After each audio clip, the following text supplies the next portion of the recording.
Amém.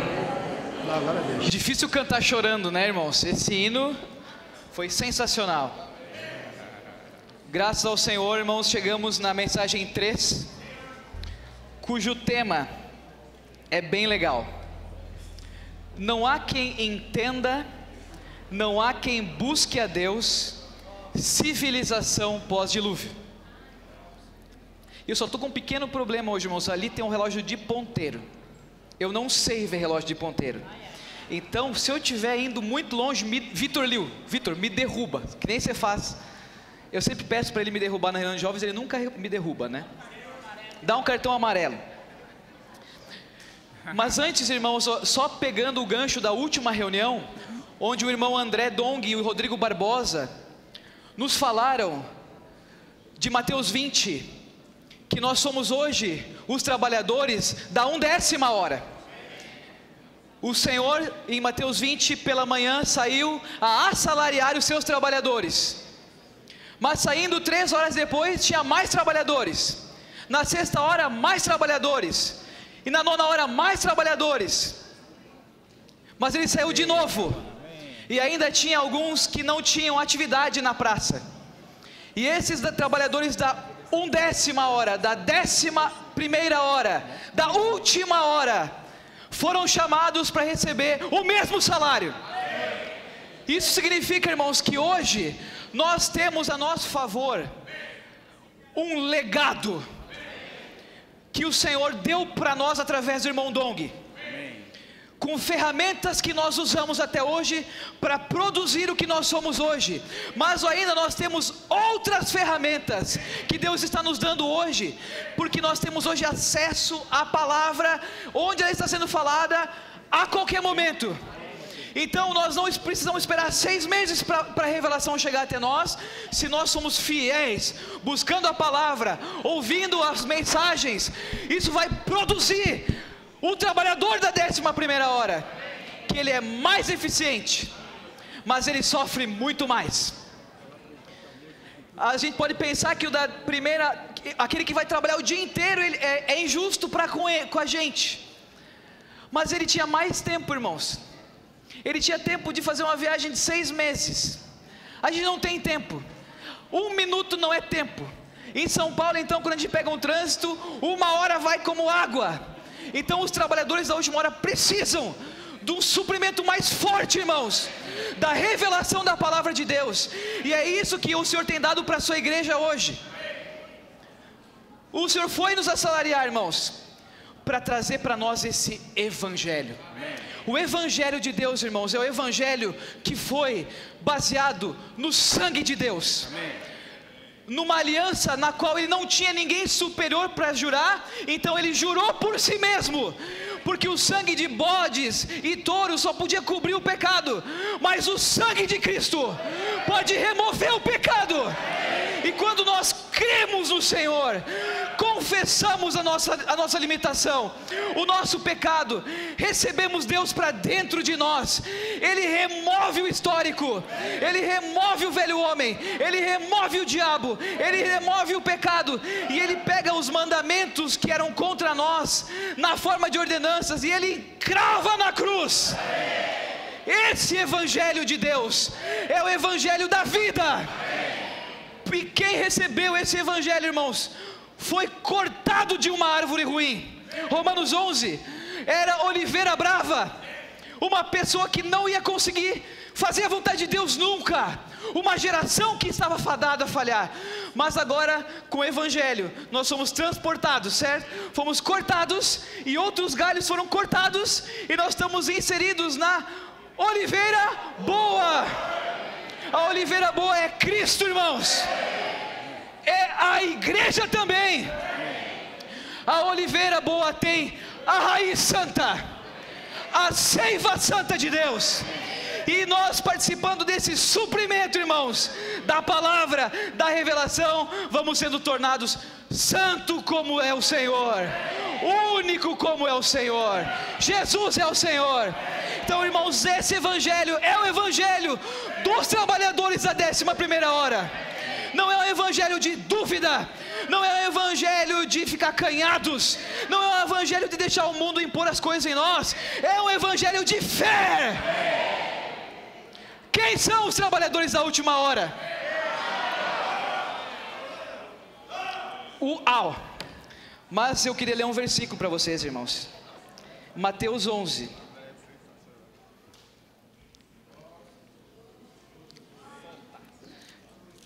Desculpa pela gritaria, eu me empolguei.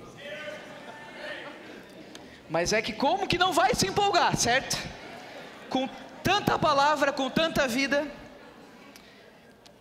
Mateus 11:16 fala assim: mas a quem, eu vou pegar emprestado, tá? Desse versículo. Mas a quem hei de comparar esta geração? É semelhante a meninos que sentados nas praças.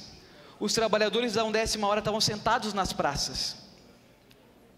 É semelhante a meninos que sentados nas praças gritam aos companheiros: nós os tocamos flauta e não dançastes, entoamos lamentação e não pranteastes.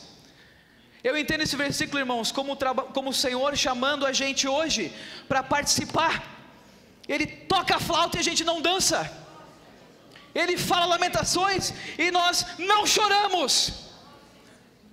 Nós precisamos despertar, acordar da nossa importância hoje para o Evangelho do Senhor. Porque a vida da igreja hoje é a arca de Noé, dos dias de hoje. É onde todas as famílias da terra vão ser salvas. É nela que está a bênção de Abraão. Em você serão benditas todas as famílias da terra. A vida da igreja, irmãos, é tudo que nós temos. Sabe o que está acontecendo lá fora? Tem um mar de morte, pessoas se afogando, entrando naqueles redemoinhos. Está chovendo lá fora, tem raios lá fora, tem cadáveres boiando, tem ideias que tentam chegar, mas a igreja, que é a nossa arca, ela protege, ela dá vida, ela dá longevidade. Esse é o Evangelho, irmãos. Não dá para ficar mais esperando, não dá mais para ficar sem acordar. Somos ou não somos esses trabalhadores? Então vamos consagrar a nossa vida. E eu tenho uma coisa para falar para vocês, jovens. Arca, daqui a 2 semanas, 1 semana, meu Deus, agora.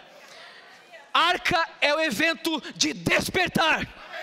Se você não quer ser essa geração que fica na praça, onde o Senhor fala e você não sente nada, onde toca hino e você não canta, onde alguém lamenta e você não chora, você tem que participar. Faça essa inscrição hoje com o Wagner, ainda dá tempo. Se você tem 18 e 30 anos, você não pode ser que nem essa geração. Nós temos que ser com a geração que acordou. Jesus é o Senhor. Meu Deus. Ainda bem que eu não sei ver que horas são lá. Então, nesse evangelho, irmãos, é para vencer uma geração que não entende a Deus. Romanos 11, veja se essa geração que a gente vai falar, era a geração dos dias de Noé, era a geração dos dias de Nimrod. Romanos 1,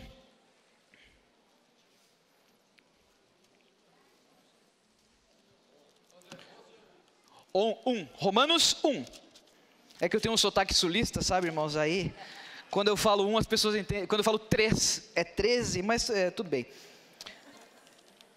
Não se preocupem, é difícil de me entender. Eu mesmo não me entendo. A ira, 18, de Deus se revela do céu contra toda a impiedade e perversão dos homens que detêm a verdade pela injustiça. Porquanto o que de Deus se pode conhecer é manifesto entre eles, porque Deus lhes manifestou. Porque os atributos invisíveis de Deus, assim o seu eterno poder, como também a sua própria divindade, claramente se reconhecem desde o princípio do mundo, sendo percebidos por meio das coisas que foram criadas. Esses que não creem, tais homens, são por isso indesculpáveis, Portanto, tendo o conhecimento de Deus, não o glorificaram como Deus, nem lhe deram graças, antes se tornaram nulos em seus próprios raciocínios, obscurecendo-lhes o coração insensatos. 23, mudaram a glória do Deus incorruptível em semelhança da imagem de homem corruptível, bem como de aves, quadrúpedes e répteis. Isso é a idolatria. Isso é a geração dos dias de Noé. E assim como foi nos dias de Noé, assim será a vinda do Filho do Homem. Comiam, bebiam, casavam-se, davam-se casamento e não perceberam. E não perceberam porque estavam nessa condição. Sabe o que na verdade é essa condição, irmãos? Depois eu falo, Romanos 3, já vou falar. Como está escrito, 3:10, 3, 1, 2, 3, 10 não é 10 para mim, tá? É 10, então só traduzindo o sulista para o paulistano. Como está escrito, não há justo nenhum sequer, não há quem entenda, não há quem busque a Deus, todos se extraviaram. Não vou ler, é muito ruim. Não há quem entenda Deus, não há quem busque a Deus. E se você for olhar lá em Salmo, esse vale a pena, Salmo 14,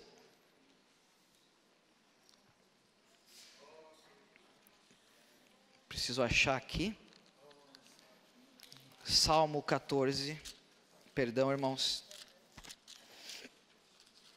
Senhor Jesus, achei, 2, do céu, olha o Senhor para os filhos dos homens, para ver se há quem entenda, se há quem busque a Deus. Deus precisa de um povo que o entenda, que o busque.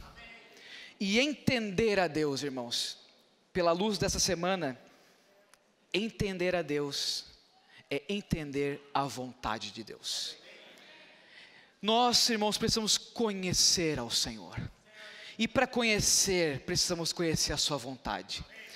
Essa vontade de Deus é uma vontade inegociável, inabalável, imutável, perfeita para a nossa vida. Mas o que acontece com o homem? Pega a sua própria vontade. E como a sua vontade não vai coincidir com os termos da vontade de Deus, a gente não vai entender Deus.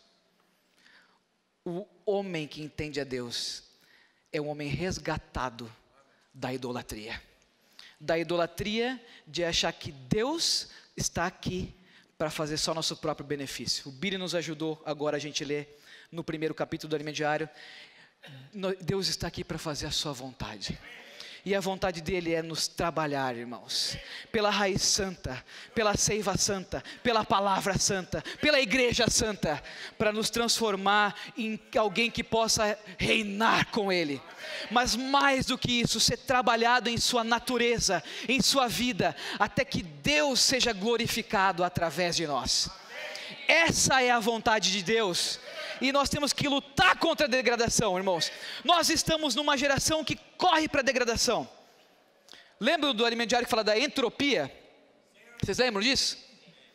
Na semana passada, quem estava aqui na reunião? Foi sensacional a reunião, lembra, irmãos? A palavra, os irmãos saíram felizes, se abraçando. Domingo à noite ainda tive a oportunidade de ter grupo familiar. Na segunda-feira, você acha que eu estava como? Um caos. Não deu nem para dormir e acordar, irmãos, porque a gente está dentro de um universo que caminha para a desordem. E essa desordem entrou por causa da queda do homem. A geração dentro da arca não é uma geração da desordem, é uma geração da fé.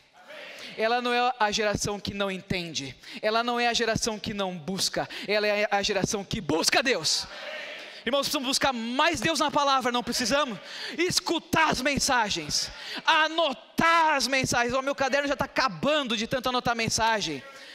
Ler os livros, o alimento diário que está sensacional, o jornal Árvore da Vida, a palavra que os irmãos estão imprimindo para nós.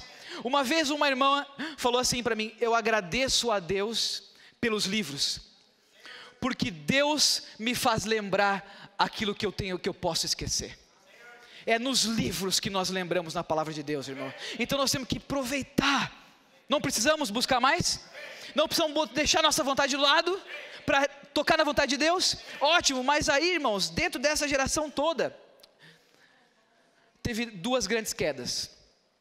As últimas duas grandes quedas. Gênesis 6, não sei se eu tenho tempo, porque eu não consigo ver aquele relógio, mas eu vou ler um pouquinho. Mas esse aqui, ó, ele demora para ligar, entende? Que horas que eu comecei? Meu Senhor Jesus. 10:20, então eu tenho 6 minutos. E os meus 6 minutos vão ter que valer aqui, vamos lá. Irmãos, nessa geração o que aconteceu agora? Em Gênesis 6, os filhos de Deus, que eram os anjos, não guardaram a sua condição, como está original, como está lá em Judas 1:6, e viram que as filhas de Deus eram formosas, e por de alguma maneira, que eu não sei explicar aqui, tem várias correntes, eles então veem que as filhas dos homens são bonitas, e eles então assumem uma forma que conseguem então se envolver com essas mulheres, gerar uma mistura de espécies que desagradou a Deus, gerando heróis e valentes e pessoas gigantes, e fazendo com que o princípio da independência e idolatria fosse semeado aqui, e a maldade foi se multiplicando, de modo que Deus não conseguia suportar essa maldade, e decidiu destruir o homem criado, e isso lhe pesou no coração. Mas um outro homem achou graça diante de Deus. Irmãos, a igreja é resultado dos homens que acharam graça diante de Deus, e nós podemos ser esse homem na vida das pessoas hoje, graças ao Senhor. E aí vocês lembram o dilúvio, e Noé saiu da arca com apenas a sua família, e 2 Pedro 5, depois vocês olhem, eu não vou poder ler, fala que 2:5, 2 Pedro 2:5, Noé era o pregador da justiça. Ele pregou o evangelho em Gênesis 5, e também pregou o evangelho para a geração depois de Gênesis 11, mas o que aconteceu? 352 anos depois, 352 anos depois, o homem estava totalmente idólatra de novo, porque houve uma segunda grande queda, a queda que foi estimulada por Nimrod, que quis se vingar de Deus, que quis afrontar a Deus, dizendo que o homem não deveria depender dele, e agregou os homens para gerar uma outra civilização rebelde, e essa civilização que não aceitou Deus, que abandonou o temor a Deus, gerou uma geração inteiramente idólatra, e isso levou apenas 352 anos, enquanto Noé ainda estava ali pregando o evangelho. Noé morreu exatamente no ano que nasceu Abraão. Depois eu mostro para vocês uma tabela.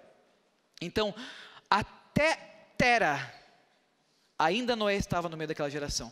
300 anos pode ser bastante para a gente, irmãos. Mas quando eles estavam vivendo na média de 900 mil, você pode pensar que é 1/3 da vida. Se as pessoas hoje vivem quanto? Vamos dizer 80. Vamos dizer 90 para facilitar o cálculo, certo? Em 30 anos, não dá nenhuma geração praticamente idolatria. E Abraão era de uma terra idólatra. Mas sabe, irmãos, aconteceu uma coisa que não tinha acontecido antes. O Deus da glória apareceu a Abraão. O Deus da glória precisa aparecer para a gente, irmãos. A nossa vida dessa geração é uma vida de crer no Deus da glória. Enquanto Ele vai aparecendo na palavra que os irmãos nos falam, aparecendo nos hinos, aparecendo nas nossas tribulações, nós temos como reagir, irmãos. Aquela geração não reagiu, mas em 2006 Deus chamou Abraão. Ele não era muito bom, ele era um idólatra, e o pai dele vendia ídolos, mas o Deus da glória Apareceu Abraão! Amém! Irmãos, Deus agora tem que aparecer na nossa vida. É a minha última parte. Porque nós precisamos de um coração que creia, irmãos. Nós precisamos de um espírito inabalável. Um coração puro. Lembra Salmo 51 que os irmãos falaram? Cria em mim, ó Deus, um coração puro. A palavra ali é bara. Ele pode criar um coração puro onde não tem, irmãos. E o Marquinhos sempre fala para mim, sempre fala nas nossas orações, né, Billy? Senhor, cria em nós um coração puro, porque nós não temos. Mas bara é a mesma criação de Gênesis 1, onde Deus disse, haja luz e houve luz. E tem aquele versículo em Hebreus, que eu não lembro mais, acho que é Hebreus 4, que fala, Abraão, no qual creu, o Deus que ressuscita os mortos e chama à existência as coisas que não existem. Então, irmãos, agora Deus pode criar em nós um coração puro, que crê nele, que ama ele, que é sustentado pela aparição do Senhor. Meu Deus, gritei demais. E também precisa de um espírito inabalável, irmãos. Você sabe para que serve o espírito inabalável? Imagina Abraão, vários idólatras, e o ídolo dá benefício para as pessoas. O objeto em si não é nada, é madeira, é bronze, mas quando o homem presta culto a esse ídolo, o poder de Satanás com os seus demônios entra, e aí consegue então gerar os ídolos. Se você for para a Índia, como eu já fui, você vai ver que tem 60 mil deuses, cada deus para uma faixa de uma necessidade, cada deus para um grupo de pessoas, com imagens, né? Agora imagina Abraão peregrinando na terra, porque Deus deu uma visão para ele que a herança dele não era aquela terra. Ele tinha que habitar em altar em tendas. O que acontecia com Abraão é que a cada dia, a cada momento da vida ele tinha uma aparição do Deus da glória. Imagina ele olhando as pessoas bem. Oh, ele está indo bem, ele está indo bem. Não tem ninguém que adora a Deus, só ele adorava o Deus verdadeiro. Então a gente, irmãos, precisa de um espírito inabalável, para a gente olhando para o lado, a gente não afastar a nossa vida do Deus verdadeiro. E talvez, irmãos, isso é uma coisa que acontece no homem. Agora sim eu tenho que terminar. Se você vê que no livro de Salmos, todos eles falam assim, ou vários falavam assim, o perverso vai bem, o perverso não tem problema, o perverso não tem isso, e a gente fica sofrendo nossas tribulações. Talvez a gente pense que isso não é de Deus, mas irmãos, nós precisamos do espírito inabalável, firme, para não olhar para um lado, não olhar para o outro e achar que Deus está sendo benéfico com eles. Não, o Deus que está sendo bom com a gente é o Deus que dá a glória para nós, irmão. É o Deus da casa de Deus, é o Betel, é o Deus da arca de Deus. Esse é o nosso Deus, irmãos.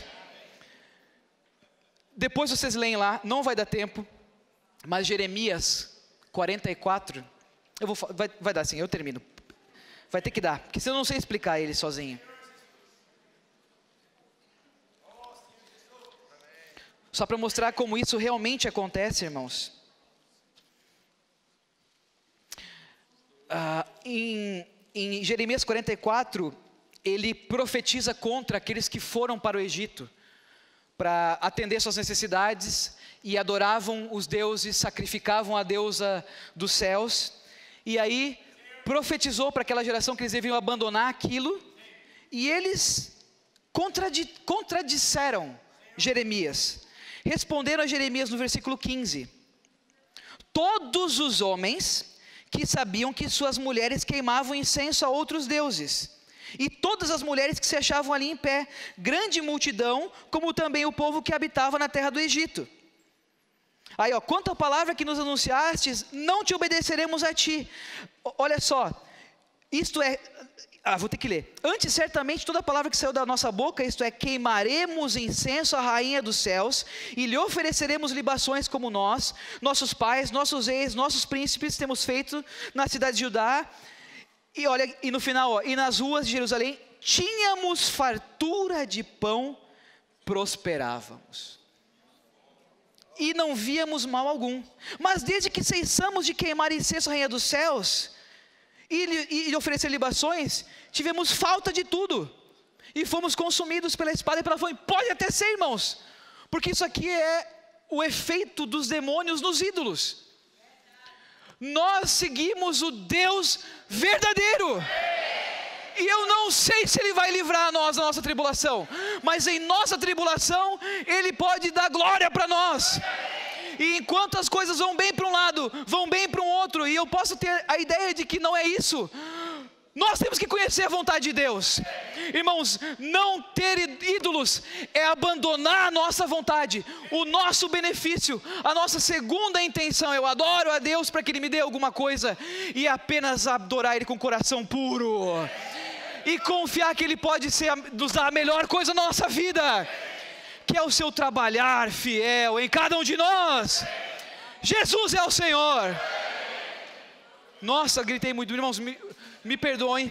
Vamos fazer uma oração para o Senhor fortalecer isso, e o irmão Ulisses agora continua a palavra, tá bom? Amém.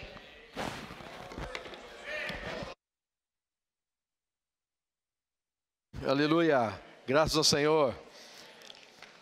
Esse irmão que compartilhou aqui, como todos nós, irmãos, era ramo da oliveira brava, mas agora está enxertado na boa oliveira. Somos todos assim, né? Amém. Quem não sabe, o nome dela é André Oliveira, né? Piadinha de tio, como diriam os meus filhos. Quando eu chego em casa, eles falam: pô, pai, que piadinha de tio que você contou para os irmãos ali, né? Eu sou tiozão mesmo, filho, fazer o quê? Senhor Jesus, graças a Deus, né, irmãos? Palavra muito rica. O Senhor fluiu aqui através do nosso irmão também. Quero continuar desfrutando dessa palavra com vocês aqui agora. Essa sociedade que nós vemos aí fora, ela se caracteriza por duas coisas, e foi retratado no alimento diário dessa semana, né? Por um lado, a maldade se espalhando por todos os cantos, como na época de Noé. E, por um lado, também a idolatria, como nos tempos de Abraão, também se espalhando, né? Então, irmãos, isso é uma degradação. Isso tudo leva o homem a ficar longe de Deus, se apartar de Deus, se rebelar contra Deus, quando na verdade Deus nos criou para nós sermos totalmente dependentes dEle. Sabe, amados, eu não sei qual o sentimento que vocês tiveram ao ler essa semana do alimento diário. Tanta coisa, né? Tanta coisa forte, tanta coisa boa. Se você fosse resumir em uma palavra ou uma frase o encargo dessa semana, o que você falaria? Pode falar. Temor a Deus. Boa. O que mais? Construir uma vida dependente de Deus, na dependência a Deus. Muito bom. Alguém mais? Obediência. Puxa, amém. Muito bom. Mais? Coração puro. Amém. Andar com Deus. Consagração. Amém. Temor. Aliás, temor é uma palavra interessante, irmãos. Vocês perceberam? Às vezes as pessoas dizem assim para nós: você fica falando de temer Deus? Que história é essa de temer Deus? Irmãos, nós tememos Deus não no sentido de ter medo dele, pelo contrário, ele é nosso Pai amoroso. Como que eu vou ter medo de um Pai como esse? Pai tão maravilhoso. Mas nós temos temor de ofendê-lo. Esse é o nosso temor, tá certo? Tanto é que hoje em dia, irmãos, está muito comum aí fora. Pessoas que atacam os cristãos dizem assim: vocês ficam falando de temer a Deus, que raio de Deus é esse que tem que ser temido? Não, querido, desculpa, você não está entendendo ainda. Eu é que tenho temor de ofender o meu Senhor, é diferente, porque Ele deu a sua vida por mim. Eu temo ofender aquele que deu a sua vida por mim, que morreu na cruz no meu lugar. Esse é o temor de Deus, né? Então, isso, tudo que os irmãos falaram, puxa, perfeito, irmãos, é isso mesmo. E eu também toquei nesse ponto. Por um lado, irmãos, você vê a geração de Noé com muita maldade, longe de Deus. E a geração pós-Noé, né? E como o André falou muito bem, irmãos, Noé tentava, ele com certeza ele falava do Senhor para as pessoas, como ele também falava antes do dilúvio. Quando ele ainda estava construindo a arca, certamente ele falava para as pessoas: escuta, vai vir um dilúvio, Deus vai acabar com tudo isso aqui, é melhor você se arrepender. Ele pregava esse evangelho, irmãos. Quantos creram? Ninguém. Só ele e a sua família entraram na arca. Hoje também, irmãos, nós estamos anunciando o evangelho para as pessoas. Olha, o dilúvio está vindo aí. O que é o dilúvio, irmãos? Quando o Senhor Jesus voltar, estabelecer o reino dele aqui na terra, aí acabou a chance de você se arrepender. Então, o que a pessoa tem que fazer hoje? Como as pessoas daquela época deviam ter entrado na arca, as pessoas dessa geração aqui, nos nossos dias, precisam entrar na vida da igreja. A vida da igreja, irmãos, é a arca, nos dias atuais, que vai proteger-nos do dilúvio. Aí fora, irmãos, já está tendo essa morte para tudo quanto é lado, tá certo? Quando as águas secaram, o que tinha? Só morte, né? Quando Noé desceu, só tinha morte ao redor. Irmãos, hoje ao nosso redor também está cheio de morte, mas nós temos que mostrar para as pessoas: tem uma salvação, tem um Senhor que deu a vida para você, e tem um viver da igreja que Ele preparou para você estar, e assim ser liberto, ser livre da condenação dessa morte aí. Esse é o evangelho, irmãos. A gente precisa desmistificar o que é o evangelho. Às vezes quando a gente fala, vamos pregar o evangelho, a gente fica, meu Deus, eu não sei falar, como é que eu faço? Irmãos queridos, evangelho igual o Senhor Jesus. Fala para o irmão que está do seu lado: amado, evangelho igual Senhor Jesus. Esse é o evangelho. Evangelho é uma pessoa. Evangelho é uma pessoa maravilhosa. Ele é o filho de Davi, que participou de carne e sangue para morrer no nosso lugar na cruz. E não só ele morreu na cruz, mas ele ressuscitou. E como filho de Deus, hoje ele é acessível para todo aquele que invocar o seu nome. Irmãos, o vento você não vê. Você consegue ver o vento? Não. Você sente o vento? Sente. Então, irmãos, o Espírito é como o vento, você não vê, mas você sente. Agora mesmo, irmãos, o vento está soprando aqui. E a palavra do Senhor fala assim: se você crer com o seu coração e invocar com a sua boca, crendo que Jesus é o Senhor, você será salvo.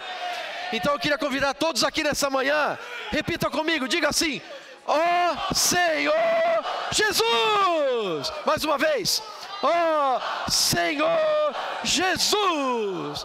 Irmãos, todo aquele que creu dessa forma, 1 Pedro 1,23 fala que foi gerado da divina semente. A semente divina, o próprio Senhor Jesus, entra no coração daquele que creu, daquele que invocou a Jesus como Senhor. A divina semente agora está dentro dele. Nós temos a divina semente dentro de nós, irmãos. Aleluia! Agora o que nós precisamos fazer é deixar essa semente crescer. Não interrompa o processo de crescimento da semente. Não interrompa o processo de transformação. Irmãos, quanto mais essa vida, essa semente cresce dentro de nós, mais Cristo, menos eu. Mais Cristo cresce dentro de mim, menos do meu ego existe. Porque Cristo vai tomando conta da minha pessoa, vai me fazendo cada vez mais parecido como Ele é. Até um ponto, irmãos, quando o Senhor voltar no seu reino, ali fala assim, em 1 João 3,2, fala assim, que nós veremos ao Senhor como Ele é, porque nós seremos semelhantes a Ele. Irmãos, nós vamos ver o Senhor em breve, porque seremos como Ele é. Amém? Então vamos, agora, o que eu faço para crescer? Aí entra a vida da igreja, o viver da igreja, né, que nosso irmão Dong falava tanto. Reuniões super importantes, mas não são apenas, as reuniões não são a única coisa, não é a única coisa, melhor dizendo, do viver da igreja. O viver da igreja se expande na sua família. Com os seus familiares você invoca o nome do Senhor? Você ora com seus familiares? Irmãos, o viver familiar é uma extensão da vida da igreja, é a vida da igreja ainda. o viver social, seu trabalho. Ah, no meu trabalho eu sou eu, posso ser eu mesmo. Não, não, não, não. No seu trabalho, o viver da igreja está junto com você, porque você é o luzeiro do mundo. Filipenses 2,15, irmãos, fala que nós somos luzeiros desse mundo. No meio de uma sociedade pervertida, no meio de uma sociedade corrupta, nós somos luzeiros. Somos luz de Deus ali. Irmãos, isso é rico demais. Como Noé ali gritava feito um louco para as pessoas se arrependerem, nós também temos a missão de levar esse evangelho para as pessoas, porque o dilúvio está vindo e a gente não quer que eles se percam, tá certo? Irmão já falou aqui, lembrando, irmãos, o jornal Árvore da Vida, levem com você, tá? E se possível, façam isso aqui também, compre uma pastinha, deixa o jornal dentro da pastinha, para que ele não amasse. Uma vez o irmão entregou um jornal todo amassado para uma pessoa, a pessoa devolveu.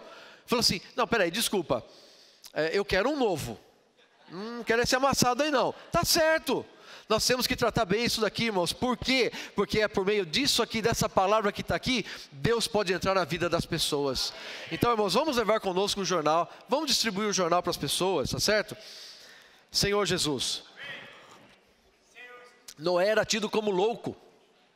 Tá certo? Noé era tido como louco, mas 1 Coríntios 1, 18, se não me falha a memória, fala assim, que o evangelho é uma loucura. É loucura para os que se perdem, mas para nós que cremos é poder de Deus. Amém? Irmãos, quando a gente prega o evangelho, você já reparou? Tem pessoas que têm argumento para tudo, né? Fala assim, como é que você pode crer num Deus? Vou falar isso aqui para os adolescentes aqui, os jovens, tá?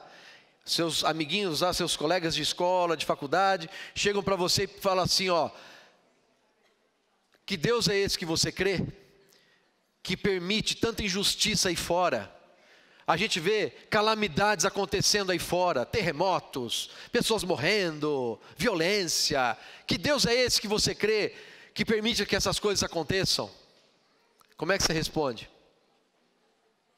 Se o seu amiguinho, o seu colega perguntar isso para você, como é que você responde isso? Alguma ideia? Irmãos, o homem simplesmente está colhendo o que plantou. A geração que se afasta de Deus, o que Deus pode fazer com ela?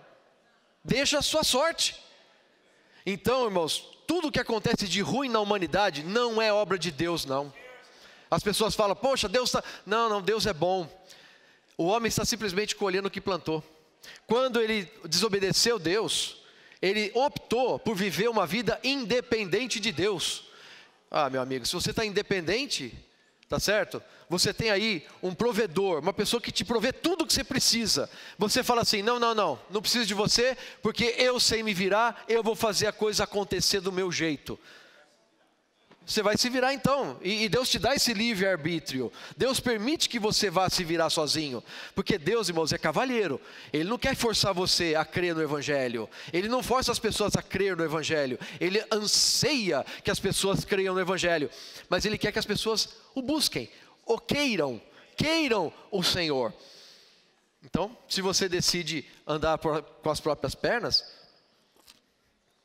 o que você pode fazer? Mas nós somos aqueles, irmãos, que têm a semente divina dentro de si e dependemos do Senhor para tudo. A nossa linha, irmãos, não é a linha de Caim. Vocês lembram da história, né? Caim matou Abel e formou uma civilização sem Deus. Começou a ter que fazer um monte de coisas para preencher o vazio que Deus preenchia antes. Eles ficaram vazios, ficaram sem alegria, ficaram sem proteção. Desculpe. Ficaram sem proteção, ficaram sem sustento. Então agora, meu amigo, vai ter que fazer tudo sozinho mesmo. Agora, irmãos, olha a diferença. Depois que Caim matou Abel, Deus deu Sete como filho de Adão e Eva para substituir, em substituição ao Abel que tinha morrido. A Sete nasceu Enos, e a Bíblia fala em Gênesis 4:26, daí se começou a invocar o nome do Senhor. Irmãos, depois que Adão e Sete viram que o homem era fraco, frágil, mortal, porque viram o Abel morto, eles perceberam, nós dependemos do Senhor. E daí se começou a invocar o nome do Senhor. Lá em Gênesis 4:26, irmãos, nós temos uma geração que se apartou de Deus, mas nós temos também uma geração que dependia totalmente de Deus. Qual geração você quer fazer parte? Geração de Caim ou geração de Adão e Sete? Adão e Sete. Então, irmãos, por isso nós invocamos o nome do Senhor, porque nós percebemos que o nosso nome, na verdade, é Enos. Tá certo? Todos nós aqui somos Enos, né? Fala para o irmão do seu lado aí, prazer, irmão, meu nome é Enos, pode falar. Meu nome é Enos, Raimundo. Enos, vem.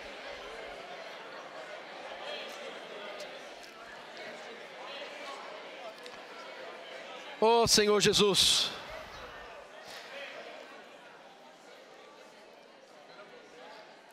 Oh, Senhor Jesus. Então, irmãos, essa dependência do Senhor, graças a Deus, continuou com alguns homens, dentre eles Noé, como já foi falado. E a característica de Noé, irmãos, por favor, Gênesis capítulo 6. Gênesis capítulo 6, versículos 8 e 9. Vamos ler juntos? Vale a pena? Gênesis 6, 8 e 9. Depois que Deus anuncia o dilúvio. Perdão, um pouco antes de anunciar o dilúvio, porque Deus estava para fazer o dilúvio, mas antes ele chama Noé. Vamos lá? 6, 8 e 9. Porém, Noé achou graça diante do Senhor. Eis a história de Noé. Noé era homem justo e íntegro entre os seus contemporâneos. Noé, mais uma vez, Noé, irmãos, Noé andava com Deus. Irmãos, hoje trazendo para os nossos dias atuais, a forma mais simples de você andar com Deus é enquanto você estiver andando, você fica falando assim: oh, Senhor Jesus. Está no trabalho, está ali concentrado, nada te impede de você estar: oh, Senhor Jesus. E assim vai. Então, irmãos, Noé andava com Deus. Que nós possamos também, queridos irmãos, andar com Deus, invocar o seu nome todo o tempo. O hino nós cantamos dizia assim: perdoa-me se 1000 vezes hoje eu invocar o teu nome. Ó Senhor Jesus. Senhor, que nós possamos invocar mais de 1000 vezes o teu nome. Amém? Aleluia. Ó Senhor Jesus. Então vamos buscar a presença do Senhor, irmãos, achar graça diante dele, como o Noé encontrou. Aí, irmãos, depois, como o André falou muito bem aqui, Noé, com certeza, ele anunciava o evangelho da época, anunciando o dilúvio, antes do dilúvio, e depois do dilúvio, certamente ele falava de Deus para as pessoas também. Mas você vê, irmãos, que o homem é corrupto. Mesmo Noé ali presente, falando de Deus para as pessoas, os homens foram se desviando. E o pior, vocês sabem a história: anjos caídos se uniram com mulheres, formaram gigantes. Isso antes do dilúvio, né? Depois do dilúvio ali, houve o tal de Nimrod. Então veja, antes do dilúvio estava a degradação, depois do dilúvio continuou. Só que agora, essa degradação com Nimrod era uma degradação de um governo humano declaradamente contra Deus. Irmãos, isso é sério demais. Nós precisamos orar para que o nosso governo não seja contra Deus. Se os candidatos, agora já foi a eleição, né? Mas, irmãos, essa eleição trouxe para nós algumas coisas que nós temos que meditar e estar sempre orando. O Brasil é o deserto, segundo a visão de Apocalipse 12 que o nosso irmão Dong deu para nós, tá certo? O Espírito deu através dele. O Brasil é o deserto, é o celeiro do mundo, que vai abastecer os irmãos que ficarem na grande tribulação. Não vamos entrar em detalhes aqui, isso é outra mensagem, né? Mas na grande tribulação, esse país aqui vai ser um lugar para receber muitos irmãos de fora. Então, irmãos, esse país tem que estar bem, e muito bem economicamente falando, para receber aqueles que ficarem na grande tribulação. Então, irmãos, quando a gente for votar, olha direitinho o plano de governo dos candidatos, viu? Olha se tem ali alguma coisa que vai contra a Bíblia. Se for contra a Bíblia, o voto é seu. Ninguém aqui está falando para você votar em A ou B, mas já estejamos preparados sempre com esse espírito, irmãos, de que eu preciso estar atento, cumprir minha cidadania, estar atento aos planos de governo. Não quero votar em gente que vai contra a Bíblia, ponto. Amém? Só esse comentário. O Nimrod, irmãos, levantou uma geração, olha só, ele ajuntou os homens da época. Deus falou para o homem, ide, né? E ele fala assim, enchei a terra. O que o Nimrod fez? Ajuntou os homens. Você percebe que o governo ali do Nimrod estava indo contra a vontade de Deus? Enquanto Deus falava para encher a terra, Nimrod ajuntava as pessoas, né? Para ele. Irmãos queridos, o Nimrod, na Bíblia, eu vou ler aqui algumas coisas que eu peguei, tá, interessantes. O Nimrod é o primeiro tipo do anticristo. O anticristo que virá vai ser um governante mundial que vai se levantar contra Deus, que vai enganar as pessoas, vai enganar até alguns eleitos. Ele chegará ao ponto de enganar até filho de Deus, tá? Esse anticristo que virá, ele é tipificado por alguns personagens da Bíblia. O primeiro é esse Nimrod, tipifica o anticristo que virá. Então, ele foi o primeiro a se opor a Deus declaradamente. Ele se opôs. Sabe por que ele construiu a Torre de Babel? Porque ele queria desafiar Deus. Ele tinha raiva de Deus. E ele queria levar as pessoas a se rebelarem contra Deus. Porque, olha só, Deus mandou o dilúvio, matou os nossos antepassados. Que Deus é esse? Né? Mentira, tudo mentira. Aí ele ergue uma torre bem alta, irmãos, para chegar até os céus e tornar célebre o nome do homem. E aí ele estava, na verdade, irmãos, desafiando Deus. É como se ele falasse assim: vai Deus, manda dilúvio agora, quero ver se você vai conseguir inundar essa torre. Sabia disso? Isso quem conta são historiadores bíblicos. Ele tinha no coração dele esse tipo de desafio para Deus. Eu vou construir uma torre tão alta que Deus não vai conseguir inundar. Desafiou Deus, irmãos, na cara dura. Ele trouxe, irmãos, idolatria e pecado para a geração daquela época. A esposa dele chamava-se Semiramis. Esse versículo que o André Oliveira leu aqui agora há pouco, de Jeremias 17, vocês lembram que ele falava assim, a rainha dos céus? Lembra dessa passagem, Jeremias, que nós lemos agora há pouco? Rainha dos céus. Rainha dos céus, irmãos, é a Semiramis. Semiramis era a esposa de Nimrod. Tá?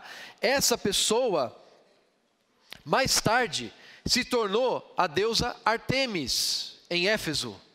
Então, olha como a coisa foi degringolando. A esposa do cidadão, que também trouxe ali idolatria, pecado, mais tarde se tornou essa rainha dos céus que o Senhor se refere, que trazia as coisas negativas para o povo de Israel, e também se torna Artemis, a deusa lá dos Efésios. Senhor Jesus. Ele formou o primeiro governo humano em oposição a Deus. E como eu falei, o último governo humano em oposição a Deus será o do anticristo. Ele desafiou a Deus com a alta torre, impossível de ser inundada, já falei, vingando os seus antepassados. Construiu, irmãos, o Nimrod construiu Babel e Nínive. Babel deu origem depois à capital da Babilônia. E Nínive depois se tornou a capital da Assíria. O que a Babilônia representa, irmãos? Idolatria. O que Nínive, a Síria, representam? Pecado. Então você vê que ele deu origem, estava tudo em Nimrod, irmãos. A questão do pecado, a questão da idolatria, estava tudo ali concentrado nele. Tanto é que ele construiu Babel, capital da Babilônia, e Nínive, capital da Síria. Idolatria e pecado. Isso tudo lá atrás, irmãos, mas hoje a gente pode trazer para os dias atuais também. Olha só, ele descobriu como ter domínio sobre os homens. Ele, como eu já falei, ajuntou ao invés de espalhar sobre a terra, encher a terra. Olha só que grave, amados. Convencia os homens a não ter o temor do Senhor. Temor do Senhor, como eu falei agora há pouco, tá certo? Temer ofender a Deus, temer deixá-lo triste, temer ir contra a sua vontade. Mas o Nimrod falava: vocês não precisam temer Deus não, tá certo? Vocês não precisam de Deus. Ele levava as pessoas a serem independentes de Deus e rebeldes contra Deus. Olha que grave isso. Irmãos, nós estamos no princípio de Adão e de Sete, invocamos o nome do Senhor, porque nós precisamos dele para tudo. Agora vem esse Nimrod e fala: não, você tem que ser independente, você tem que ser rebelde. Você vê alguma semelhança com a sociedade atual aí fora? Você vê alguma semelhança com muitos amigos seus, quem sabe, que falam isso para você? Para que crer em Deus? Irmãos amados, dá uma boa notícia para vocês, tá? Quando eu vejo aqueles piores opositores, aquelas pessoas que te perseguem, que caçoam de você, tá certo? Isso pode estar acontecendo agora, nesse momento. Você está pregando o evangelho e tem pessoa zoando com você, caçoando. Como é que você pode crer nesse Deus e tal?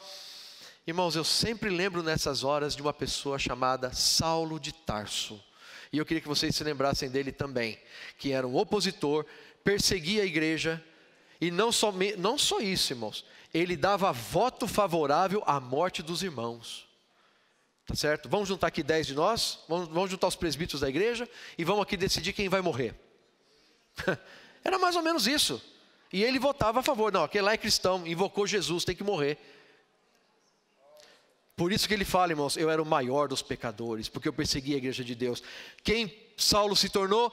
O Saulo grande se tornou em Paulo o pequeno, pregador do evangelho, servo de Jesus Cristo. Irmãos, pode ver que várias epístolas de Paulo, ele começa assim: Paulo, servo de Jesus Cristo. Ele percebeu quem ele realmente era. Irmãos amados, que coisa maravilhosa. Então, o que eu quero dizer com isso? Não desista das pessoas, tá? Quando você vê aquela pessoa que te importuna, que te incomoda, né, Gabi? Você com certeza tem também esses aí, né? Vamos ver, quem sabe essa pessoa é um Saulo. Ele vai crer no Senhor um dia, vai se converter, vai reunir na igreja e vai se tornar um apóstolo.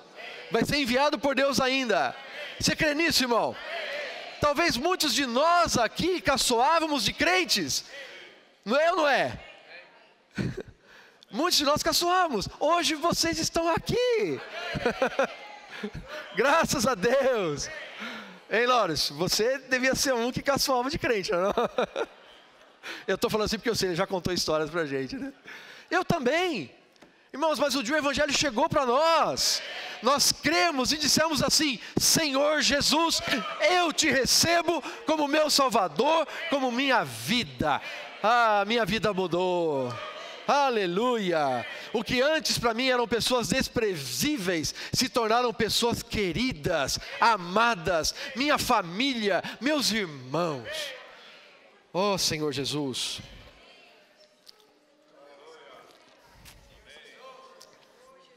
Nimrod, então, irmãos, promovia que as pessoas ficassem longe de Deus. Você não precisa de Deus, não. O seu poder é suficiente para fazer as coisas. Ai de nós sem o Senhor. Tá certo? Inclusive, irmãos, outro dia eu estava assistindo um programa, não sei se era History Channel ou Discovery, alguma coisa assim. Estava tendo uma entrevista com um satanista. E esse satanista falou assim: por que servir esse Deus aí que obriga você a negar você mesmo? Uau! Olha o que ele falou. Esse Deus que faz com que fale que seu ego tem que morrer. Satanás, me dá tudo o que eu peço. Só que você não sabe para onde ele está indo, né? E você vai junto. Lago de fogo. Então, irmãos, esse conceito de que o homem não precisa de Deus hoje está se espalhando pela sociedade. Nós somos luzeiros do mundo, irmãos. Tá certo? Nós ali resplandecemos como luzes para que as pessoas vejam quem realmente o nosso Senhor é. Tá certo? Senhor Jesus. Amém. Nós dependemos de Deus para tudo. Somos conduzidos, irmãos, pela sua palavra. Isso aqui, irmãos, é a constituição do reino dos céus. A Bíblia é a palavra de Deus. Por isso que eu falo que a gente tem que tomar cuidado e não votar em pessoas que vão contra a palavra de Deus, irmãos. Porque aqui está a nossa Constituição. A Constituição do Brasil é a Constituição que nós seguimos. É o nosso país. somos cidadãos brasileiros. Mas como cidadãos celestiais, aqui é a sua Constituição, aqui, ó. Essa aqui é a nossa Constituição. Então, irmãos, essa palavra me guia. Eu preciso ler mais a Bíblia, preciso orar mais, ter comunhão com o Senhor.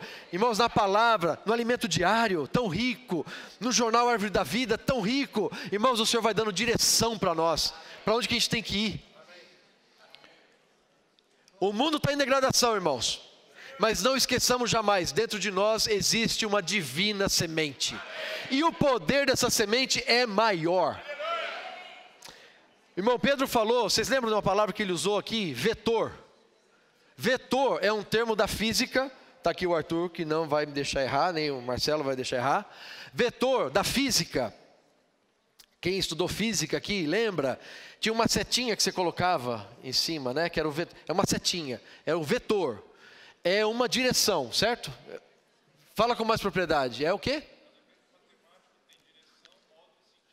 Direção, modo e sentido, seja lá o que isso quer dizer, mas eu gostei do direção, eu gostei do sentido, amém? Então, irmãos, o vetor, ele dá direção, dá sentido. O vetor é como se fosse ali, existe uma força, irmãos, hoje no universo, que é a entropia, que é aquela que está levando o universo a degradar. O universo está em degradação mesmo, porque o homem desobedeceu a Deus. Ponto. Mas, irmãos, dentro de nós tem uma força positiva. Tem um vetor positivo, com uma direção e sentidos para cima. O mundo está indo para baixo, mas dentro de nós tem uma semente que cresce para cima. Aleluia! Esse é o poder da semente, irmãos. Essa semente que foi semeada no nosso coração é poderosíssima. Mais forte que bomba atômica. A degradação do mundo existe, os Nimrodes estão por aí, os Caíns estão por aí, mas dentro de nós tem uma força muito maior, porque nós invocamos o nome do Senhor. Oh Senhor Jesus! Oh Senhor Jesus! Isso, irmãos, é ser encabeçado por Deus, tá certo? Finalizando com Abraão, né, outro exemplo bom. Abraão, irmãos, representa a cada um de nós aqui. Eu pergunto para vocês, Abraão é conhecido na Bíblia como o pai da fé. Pai da fé. Agora, o pai da fé era uma pessoa perfeita, né? Para ser pai da fé. Ele era perfeito? Não. Vamos só lembrar com carinho algumas falhas do nosso amado Abraão. Quando ele estava saindo da terra por causa da fome, ele foi para o Egito. Chegou ali no Egito, ficou com medo do faraó cortar a cabeça dele. Por quê? Por causa de Sara. Sara era muito bonita. Aí ele falou para ela, fala para faraó que você é minha irmã. Aí ele não vai me matar, pelo contrário, vai me tratar bem, porque você é minha irmã, né? Deu um jeitinho ali, uma meia verdade, né? Que a Sara tinha um parentesco com ele, outra história. Mas mentiu, né? Aí depois o faraó reconhece e fala, o que você fez, rapaz? Né? Ele descobriu, porque a mão do Senhor pesou sobre o faraó, né? Aí o faraó fala para ele, toma aqui tua esposa, toma aqui presentes e vai embora. E deu um montão de coisa para ele, né? Ele saiu rico do Egito, né? Então, irmãos, ali podemos dizer que Abraão falhou. Eu não julgo ele não, tá, irmãos? Pelo amor de Deus, não me entendam mal. Quem sou eu para julgar Abraão? Só o Senhor julga as pessoas, não eu. Mas assim, aquele exemplo foi deixado na Bíblia para a gente ver que se ele tivesse dependido do Senhor, falar, Senhor, eu vou porque o Senhor falou para eu ir, então eu vou pela fé, o Senhor vai comigo, vai me guardar, o Senhor guardaria ele, né? Mas a fé dele não era tão crescida ainda, então ele mentiu, foi aquela, né? Outro episódio, no episódio de Ismael, o Senhor falou para ele, você vai ter um descendente, você vai ter um filho. Aí Abraão riu e falou assim, Senhor, 86 anos, minha mulher está por aí também, como é que a gente vai ter filho? E riu, né?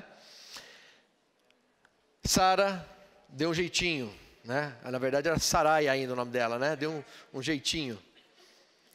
Ela fala assim, Sara ali na época já, bom, não importa. Ela deu um jeitinho. Ela fala assim, olha, tá aqui minha serva, Agar, você coabita com ela, tem um filho com ela, e aí nasce o teu descendente, né? Ideia brilhante. Abraão deve ter até gostado da ideia dela. Mas irmãos, o que gerou isso? Gerou Ismael. E Ismael, irmãos, é a origem de todos os problemas do povo judeu hoje. Sempre brigando com Isaac. Bom, 13 anos depois, irmãos, o Abraão tinha 86, certo? Quando Deus falou para ele, quando Abraão teve Ismael, 86 anos. A Bíblia mostra que Deus ficou 13 anos sem falar com ele. 13 anos, né? Falar claro, né? Como sulistas, né? 13 e não, né? 13 anos sem falar com ele. Deus aparece com ele novamente, irmãos, em Gênesis 17 e fala assim: anda na minha presença e ser perfeito. Amém? Anda na minha presença e ser perfeito. Aí, irmãos, Abraão creu. O que aconteceu? Ele creu, coabitou com a sua esposa Sara e gerou Isaque, o verdadeiro filho da promessa.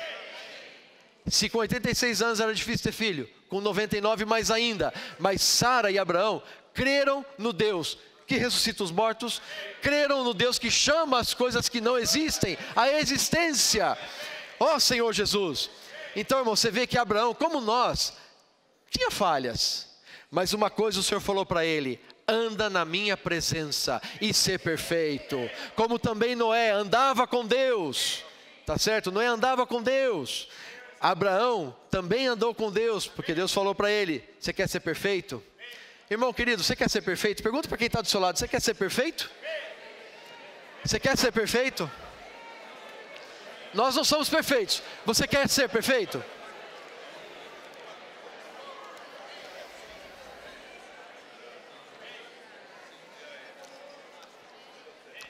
Agora dá a resposta para ele: anda na presença do Senhor. Anda na presença do Senhor.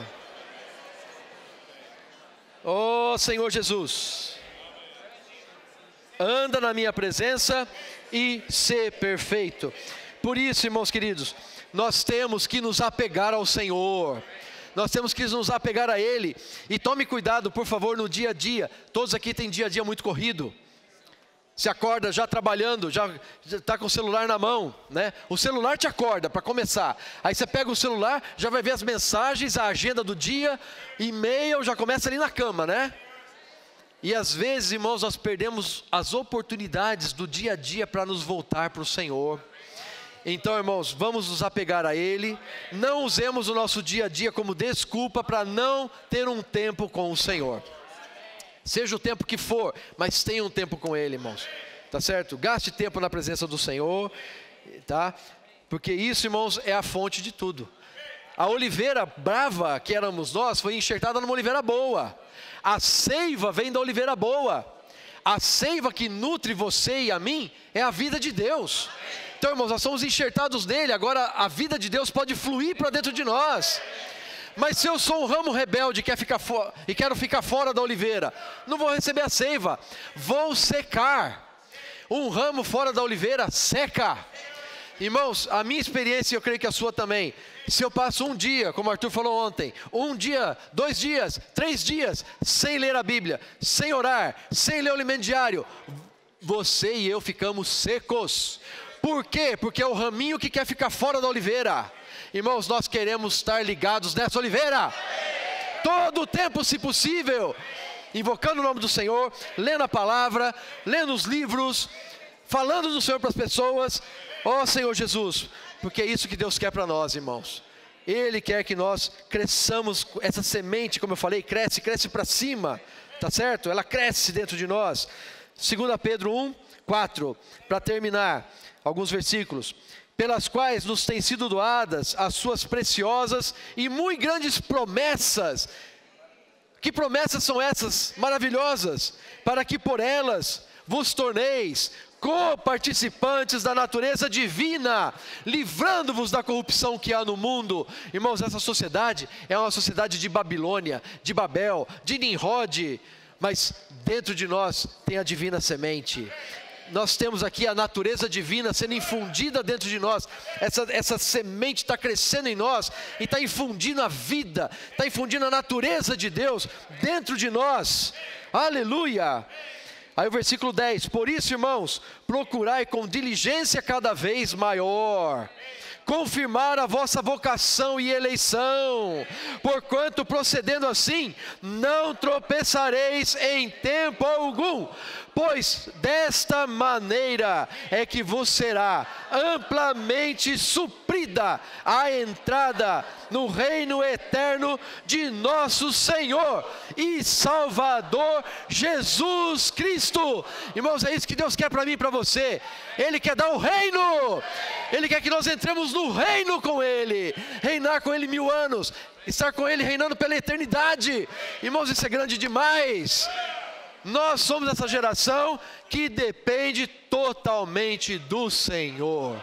Por isso nós somos aqueles que invocam o seu nome. Jesus é o Senhor.